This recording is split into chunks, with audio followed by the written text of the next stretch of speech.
Dalawang bagyo ang binabantayan ngayon. Dakong 8 p.m. ng gabi pumasok ng Philippine Area of Race Possibility ang bagyong Pepito, ika-4 na bagyo ngayong November at namataan ang sentro ng bagyo sa layong 795 km silangan ng Gian Eastern Samar. May lakas ito na 110 km per hour at bagyo 135 km per hour at kumikilos pa kanluran sa bilis na 25 km per hour kung saan itinaas ang signal number 1 sa Catanduanes, eastern portion of Camarines Sur, eastern portion of Albay, eastern and southern portions of Sorsogon, northern Samar, northern portion of eastern Samar, northeastern portion of Samar. Dahil sa inaasahang paglakas ng bagyong Pepito bilang isang super typhoon, maaaring itaas ang tropical cyclone wind signal number 5 sa mga lugar na tatamaan ng bagyo.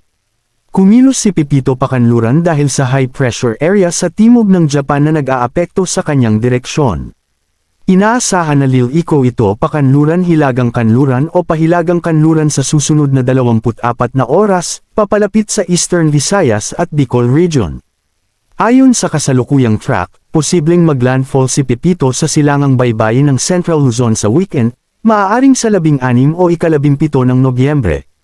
Subalit, dahil may posibilidad na magbago pa ang forecast, posibleng lumihis ang landfall mula silangang baybayin ng Central Luzon hanggang silangang baybayin ng Eastern Visayas. Ang bagyong Pepito inaasahang lalakas pa bilang typhoon bukas ng gabi Biyernes, habang lumalapit naman ang bagyong Pepito sa Catanduanes posibleng lalakas pa bilang super typhoon pagsapit ng Sabado ng hapon o gabi.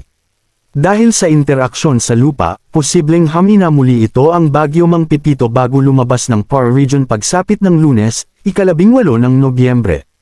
Inaasahan ang matinding pag-ulan sa malaking bahagi ng Luzon, Bicol Region, at Eastern Visayas na maaaring magdulot ng pagbaha at landslide.